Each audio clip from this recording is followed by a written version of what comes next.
Hola gente, ¿cómo están? Hoy tenemos otro programa tremendo. Vamos a estar hablando sobre obra pública, subsidios sociales y subsidios económicos, lo que se lleva una buena parte de la torta que gasta el Estado. No se lo pierdan, préndanse y tómense la pastilla roja. Si tomas la píldora azul, termina la historia. Despiertas en tu cama y crees lo que tú quieras creer. Con la roja te quedas en el país de las maravillas y te mostraré a dónde llega el agujero del conejo. Buenos días, gente. Una vez más, gracias por acompañarnos. No quiero dejar pasar el momento sin agradecerle a toda la gente que nos está escuchando y que, aparte de escucharnos, se toma la molestia de enviarnos sus felicitaciones, sus opiniones, sus sugerencias. Nos encanta recibirlas. Muchísimas gracias. Hola Mariana, ¿cómo estás? Hola gente de todo el mundo que nos están escuchando. Hoy tenemos un programa bastante largo, bastante movidito, con muchos números. Así que los invito a que tengan paciencia, que se animen y que lo escuchen. La verdad que está muy bueno. Y después pueden también buscar las referencias que hemos dejado en el blog para que ustedes también puedan revisar los números que vamos a comentar hoy con ustedes.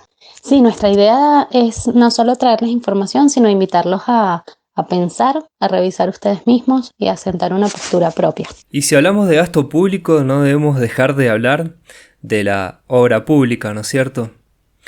Quería hacer algunas comparaciones de algo que estoy investigando, sobre todo de los gastos en los últimos 2 gobiernos, como para tener una referencia de dónde estamos parados. En el 2015, por ejemplo, el gasto total en obra pública fue de 159.000 millones de pesos, que se traduce en ese momento a unos 10.6 mil millones de dólares. Ese gasto en el 2017 fue de 11.000 millones de dólares, es decir, sensiblemente superior.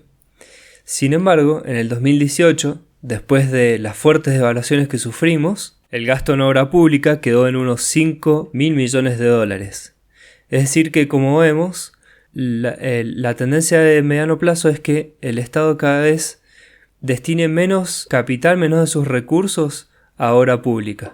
Sí, que recordemos que la obra pública es básicamente una de las cosas que el contribuyente espera recibir como retorno, que las calles estén en condiciones, que el alumbrado público funcione, que los espacios públicos estén cuidados, que haya nueva infraestructura, etc. Además, existe en general bastante subejecución del presupuesto. Estoy mirando acá algunos datos del 2019 que aparecieron en el diario, en Infobae, y muestra, por ejemplo, que en transporte todo el gasto en obra pública a mitad de año era un 36%. Inclusive, por ejemplo, en algunos rubros, como el transporte automotor, el gasto público era de un 7%. En interior, por ejemplo, que es vivienda, procrear, recursos hídricos y demás, para junio tenía una ejecución del 35%. Y algunas otras carteras, por ejemplo la de energía, tenía una ejecución de presupuesto del 11%. En educación podemos encontrar órdenes similares. En definitiva, vemos que el Estado subejecuta en general el presupuesto que tiene en obra pública, que además de que es cada vez menor, ni siquiera lo gasta del todo. En el podcast anterior estuvimos hablando de las fugas.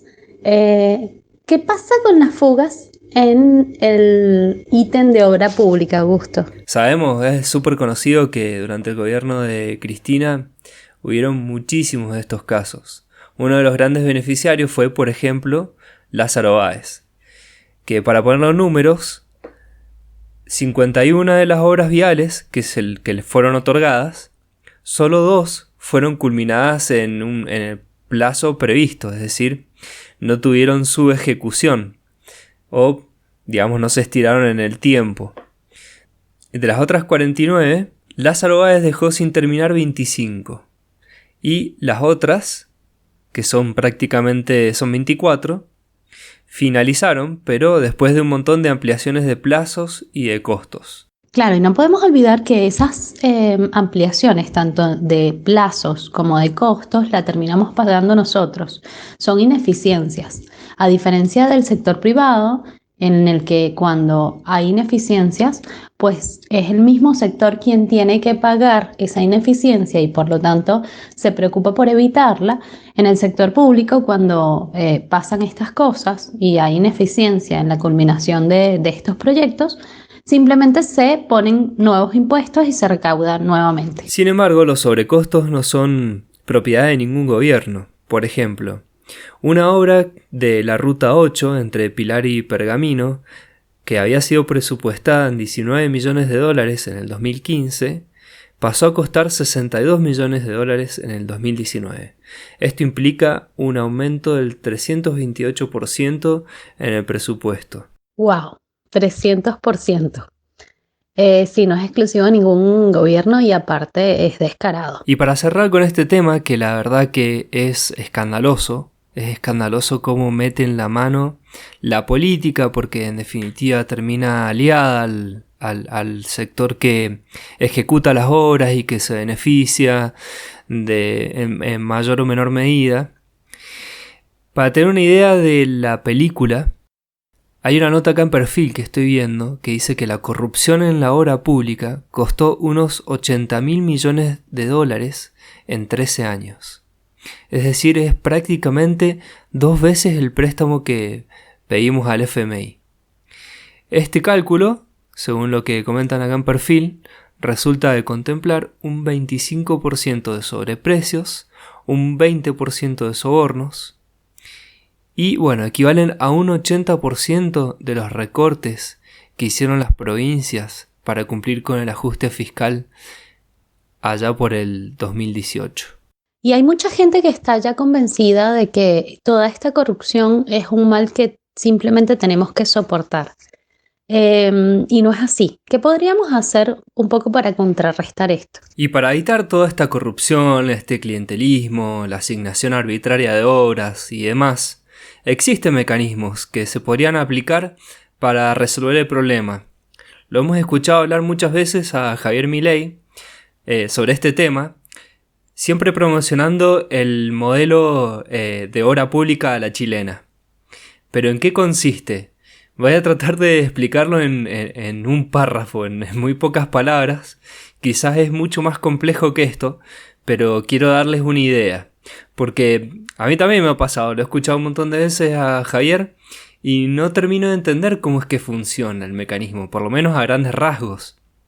La idea es básicamente la siguiente.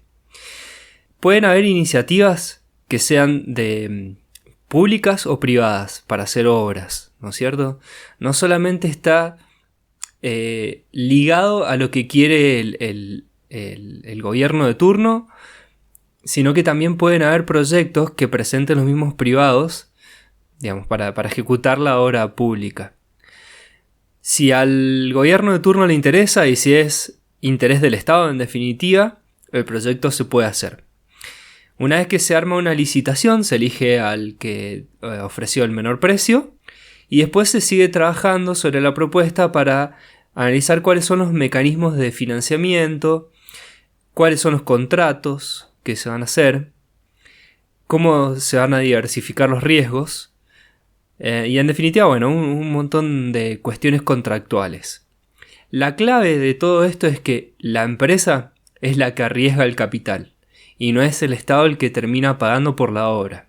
Y luego, bueno, la empresa, luego de adjudicarse la concesión, construye las obras, lo administra y mantiene el servicio por un periodo determinado. Generalmente se extiende por 20 o 30 años y como máximo son 50. El esquema que se utiliza para la ejecución de los proyectos se llama BOT, que viene de las siglas en inglés de construir, operar y transferir luego de que se termina la concesión. Para hacer posible el sistema, los ingresos que tiene que recibir la empresa que realiza la obra deben ser superiores a la inversión realizada, es decir, tiene que haber un beneficio para la empresa. tanto en obras como mantenimiento y operación. O sea, como tiene que haber un beneficio neto de el proyecto en el cual que van a construir. De esta manera, evitamos, como dice Javier, que el dinero pase por las porosas manos de los políticos.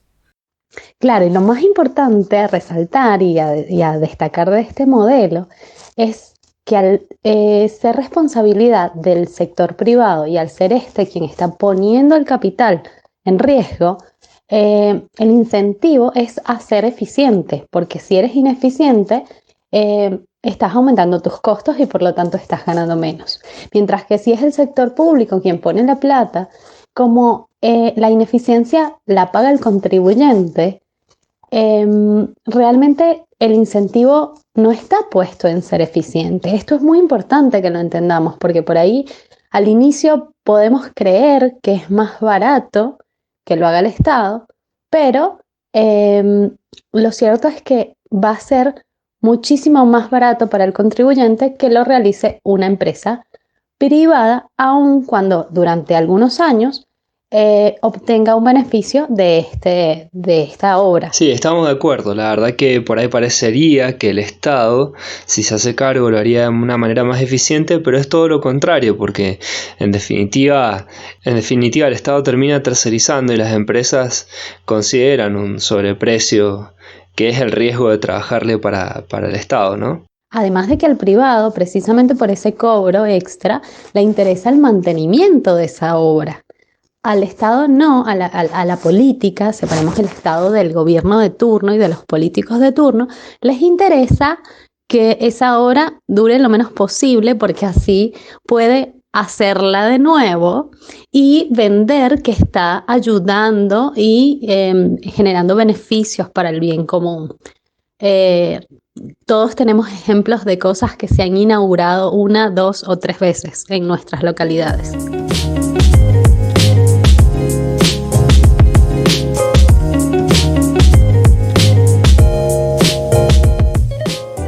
Sin dudas que uno de los grandes problemas del gasto público y donde hay realmente un déficit importante es en el sistema de la seguridad social, sobre todo en el sistema previsional. Está bueno repasar un poco la historia del sistema previsional, sobre todo después de los años 2000, cuando hubo una reforma bastante importante. Y el resultado de esto es que durante la gestión kirchnerista, el pago de jubilaciones y pensiones aumentó significativamente debido principalmente a 2 puntos en particular. Por un lado, una moratoria previsional que permitió que se jubilaran más de 3 millones de personas sin haber hecho ningún tipo de aporte, o por lo menos no los aportes requeridos por ley. Y por otro lado también un aumento real de los haberes mínimos.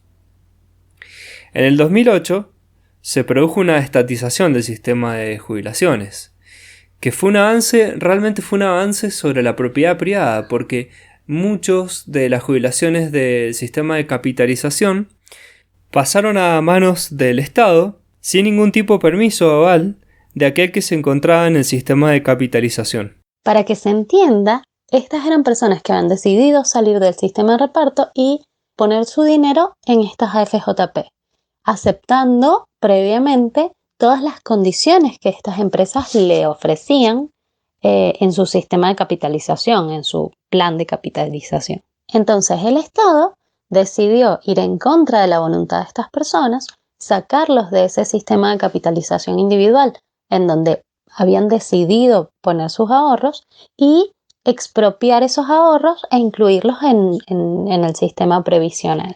Si bien, Mariana, al principio significó que esto le da un plus adicional a la caja del Estado y los fondos crecían a través de los aportes, de las jubilaciones y demás, con el transcurso del tiempo ha comenzado a impactar sobre el gasto el pago de los haberes de quienes ahora se jubilan por el régimen de reparto. Por esto, habiendo el gobierno nacional utilizado gran parte del fondo expropiado para solventar su déficit, le va a quedar en el futuro una importante carga adicional. Por lo tanto, vamos a ver que en realidad el sistema previsional, tal como está funcionando, está quebrado. Y es importante destacar que no es una particularidad argentina, no es que esté quebrado en Argentina. el modelo de reparto está quebrado en el mundo, y una de las razones es que los supuestos sobre los cuales estaba hecho el modelo, supuestos demográficos, por ejemplo, cambiaron, como la esperanza de vida. Pasamos de tener una esperanza de vida promedio de 50 o 55 años a vivir por encima de los 80 años. Mariana, y si tuviéramos que explicar de manera sencilla cómo funciona un sistema jubilatorio, ¿cómo podrías explicarlo? Realmente un sistema de jubilaciones, sea de capitalización o de reparto, funciona como un tanque de agua. Tiene un orificio de entrada y un orificio de salida.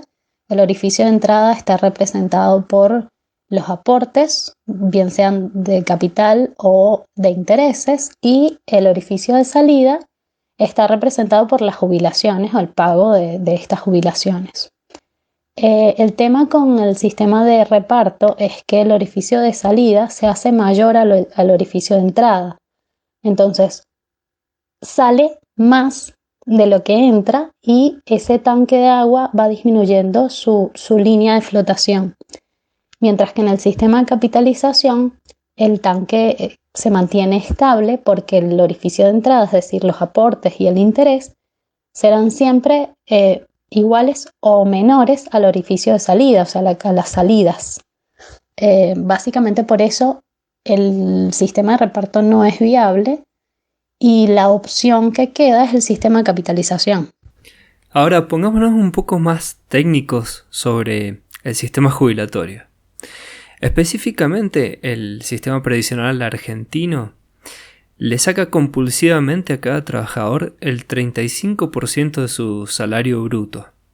De ese 35%, el 25% va al sistema de reparto, el 6,4% va a la obra social sindical que manejan los sindicalistas de una manera bastante arbitraria, y solo el 3,6% va a parar a cubrir los gastos del PAMI. Como verán, de ese 35% que encima se saca compulsivamente, sin chistar, solamente el 25% al sistema de reparto, lo demás se reparte entre otras cosas. Ahora, supongamos que tenemos una tasa del 5% de interés anual y nosotros capitalizamos cierto dinero, separamos un 10% de nuestro salario bruto durante 40 años. Con la mínima, cobrando la mínima, el resultado es de unos $76.000 después de 40 años, lo que nos alcanza para unos 2 departamentos, que si viviéramos en pareja serían 4, y de alguna manera nos daría un pasar no muy holgado, pero como para poder vivir. Para un salario promedio en Argentina, esta capitalización es de $150.000, que quizás sea un poquito más que 300.000 si consideramos el ahorro de la pareja.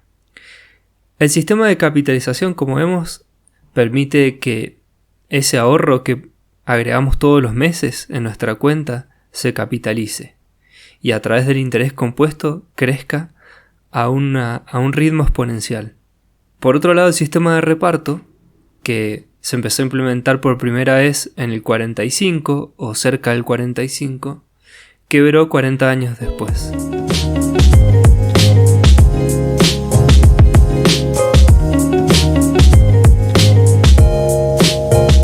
Bueno, y ahora toca el turno de hablar de los subsidios económicos.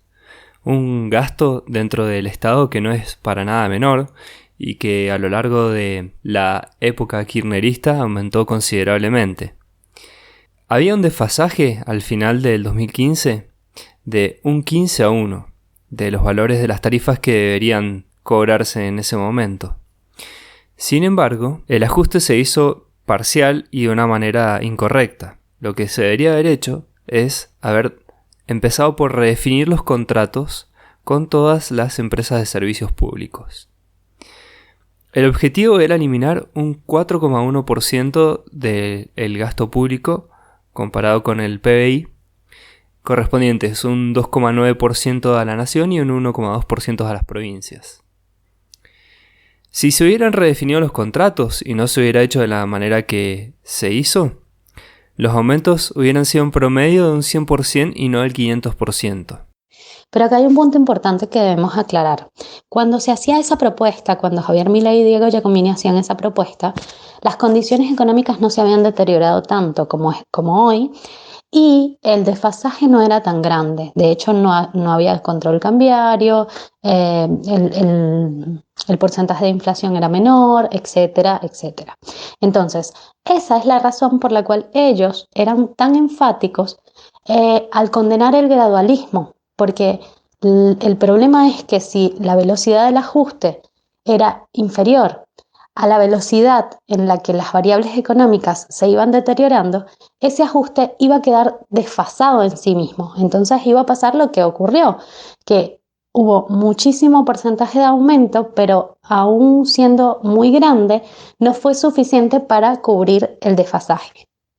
Sí, Mariana, totalmente de acuerdo. Yo creo que lo más importante era arrancar la gestión con un programa de ajuste que fuera de shock, de manera de reordenar todas estas variables que estaban bastante desfasadas. Recuerda también que generar un ajuste que a su vez se reflejara en bajar el gasto público y el déficit fiscal permitiría darle un respiro a la economía y posibilitaría crecer. Entonces, como que ambas fuerzas se contrarrestarían, o sea, el ajuste al ser de shock generaría un beneficio en la economía que permitiría que las variables económicas no se deterioraran. Entonces, allí habría podido ser un ajuste de mucho menos en porcentaje, generando realmente un beneficio. Para las empresas de servicio, el congelamiento de precios que ocurrió durante el 2003 al 2015 implicó, de alguna manera, una suerte de escasez, que se traduce en una descapitalización de la empresa y en el empeoramiento del servicio. Por eso, por ejemplo, había tantos cortes de energía en esos momentos. El resultado neto fue que las empresas en el 2011 empezaron a perder plata. No por nada en ese momento el gobierno aprovechó para estatizar YPF, porque obviamente las políticas a las cuales estaba obligada la empresa la desfinanciaban, es decir, la dejaron vaciar para después estatizarla y quedarse con ellas. El resultado es que después de la estatización, YPF se ha desvalorizado considerablemente, lo mismo que ocurrió antes de la privatización de los 90. Por lo tanto, una vez más se demuestra que no es eficiente el manejo público. Lo mismo se puede decir de otras empresas del Estado, como aerolíneas, como... Sí, indudablemente Aerolíneas Argentinas es un caso claro y hay varias cosas que deberíamos mencionar acá. Primero, el monopolio que ejerce y la presión terrible para evitar que haya otras empresas que entren al mercado y que compitan con ella. Y esto a quien perjudica es básicamente al consumidor, porque se ve obligado a pagar precios altísimos, pudiendo viajar en aerolíneas que le ofrezcan pasajes más baratos, sobre todo las aerolíneas low cost. Por ejemplo, en Europa el 50% del mercado es atendido por aerolíneas low cost y eso facilita y acerca a la gente la posibilidad de viajar en avión. Bueno, y también de nuevo a Javier, que en definitiva Javier y Diego Giacomini han hecho esta propuesta y han dividido el gasto público, el recorte del gasto público en flexible e inflexible, y dentro de lo flexible, que se puede recortar de una manera rápida, se encuentran justamente los subsidios económicos. Ellos en general comentan esto de redefinir los contratos, pero ¿de qué se trata? Bueno, lo que hay que tener en cuenta al redefinir los contratos con las operadoras, como ellos tienen un servicio que es monopólico, hay que tener en cuenta algunas variables que les permitan a ellos seguir con el funcionamiento. Entonces se pondera la estructura del negocio, cuáles son las condiciones de financiamiento en ese momento, y con eso se determina el equilibrio económico y financiero. A partir de esto se determinan luego las tarifas y la evolución en el tiempo. Y bueno, y además es importante regular el contrato que se establece con las firmas, o sea, cuál es el plazo de tiempo, para que todos tengan un marco jurídico que permita hacer negocios, pero que a su vez le ofrezca al usuario un precio justo. Exactamente, Augusto. De hecho, tal vez esto es un asunto financiero más profundo, pero cuando se evalúa un contrato y una inversión, sobre todo en una empresa que tiene una operación tan compleja como las empresas de energía, lo más importante no es el precio. De hecho, el precio sale del análisis de toda una cantidad de variables e incluso de supuestos económicos. Entonces, hay muchas cosas que se pueden modificar y ofrecer dentro de ese contrato para que ese precio pueda ser menor. Incluso un ajuste fiscal que lleve a su vez a un equilibrio fiscal y a un mejoramiento de las condiciones macroeconómicas del país, también influyen en el retorno futuro de esa inversión porque afectan la tasa de descuento. Vos sabés, Mariana, que en realidad esta idea de que el aumento hubiera sido solamente del 100% de las tarifas, al menos no me lo compré mucho. Y la verdad que me quedé con las ganas de hacer una investigación un poco sencilla de los 3 sectores que en general se tocan, que es el sector petrolero, el sector energético y el sector de transporte de gas. Lo que hice fue comparar cuáles son los precios en Uruguay, en Chile, en Brasil y acá en Argentina. Y ver cuál es la diferencia de precios entre el promedio de la región y el nuestro. O sea, qué tan desfasados están nuestros precios. ¿Qué encontré? Por ejemplo, el litro de nafta en Uruguay vale alrededor de $1.50. En Chile 1,12 y en Brasil 1,10. Estos son valores relativamente actuales, son de hace unos meses. En Argentina, dependiendo del tipo de cambio que tomemos, está entre 75 centavos de dólar y 0,42. Por lo tanto, si hacemos una diferencia entre el promedio de la región y el nuestro, el desfasaje es de 1 a 3, es decir que estamos pagando 1/3 del valor que deberíamos tener, tomando en cuenta el dólar blue, que en definitiva es el que se puede comerciar. En cuanto al kilovatio de energía eléctrica, en Uruguay tenemos un valor de 0,23, Chile 0,18, Brasil 0,19 y en Argentina son mucho más bajos. Tenemos al valor oficial 0,464 o 0,025, o sea, 2,5 centavos de dólar, increíble. La diferencia acá es de 1 a 8 con el promedio de la región. Y en cuanto al metro cúbico de gas, acá se da la diferencia más grande. En Uruguay el metro cúbico está en un promedio de 0,836. En Chile es un poquito más alto, 1,16. En Brasil 0,44. Y en Argentina al valor oficial 0,14 y al valor de Blue 0,077. En este caso la diferencia es de 1 en 10,5. Y otra cosa que yo pondría sobre la mesa hablando de subsidios económicos es que tenemos que acostumbrarnos a que la energía es costosa. Los servicios públicos se pagan en todo el mundo y es ilógico que pretendamos vivir con la idea de que otro pague por nuestros servicios. Entonces, más allá de que el precio sea un precio coherente y que se pueda lograr un ajuste sin que el consumidor, sobre todo el consumidor de menores recursos, se vea tan afectado, tenemos que ser conscientes de que lo que consumamos debemos pagarlo. Sí, Mariana, estamos de acuerdo. La verdad que es importante también pensar en que hay que pagarlo al precio del servicio, un precio real, ¿no? A mí me gusta hacer una comparación con el derroche y el medio ambiente. O sea, si en definitiva pagamos un servicio que es muy barato, seguramente vamos a ser proclives a derrochar energía y estar a patas y de remera en la casa cuando afuera hacen 5 grados bajo cero. Estoy poniendo un extremo, ¿no? Pero bueno, a medida que el precio aumenta ya vamos a ser un poco más conscientes de todo esto y en definitiva vamos a preservar el medio ambiente, porque convengamos que hoy en día, a pesar de que hay grandes esfuerzos en tener fuentes de energías renovables, lo cierto es que seguimos consumiendo energía que proviene principalmente de hidrocarburos. Por lo tanto, en este caso es muy importante, en este caso y en todos los demás, ¿no? Es muy importante la señal del precio, que de alguna manera contrarresta el efecto del impacto medioambiental. Tarifas muy bajas implican mayor contaminación en este caso.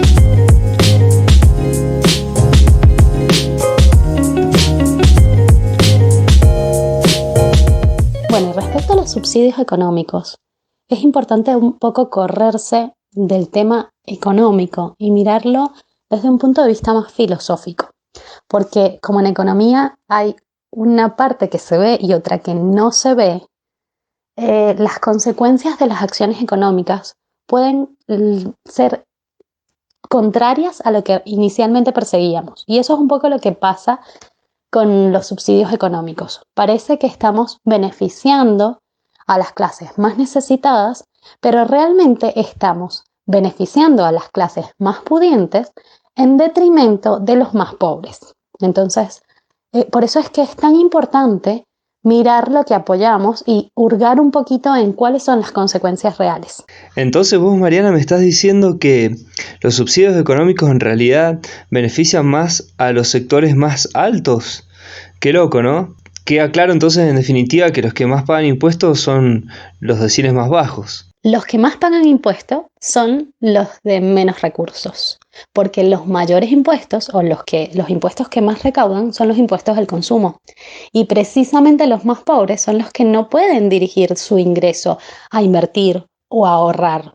Lo dirigen todo al consumo. Entonces son los mayores agentes de tributación, aunque jamás en su vida hayan llenado una planilla de la AFIP. Sí, es cierto, lo vimos en el caso del IVA, como impactaba muchísimo más sobre los más pobres y en definitiva como impacta sobre el consumo y la gente que menos tiene en definitiva gasta todo lo que tiene en consumir en alimentos, en pagar los servicios y demás, se le termina yendo todo su dinero en eso.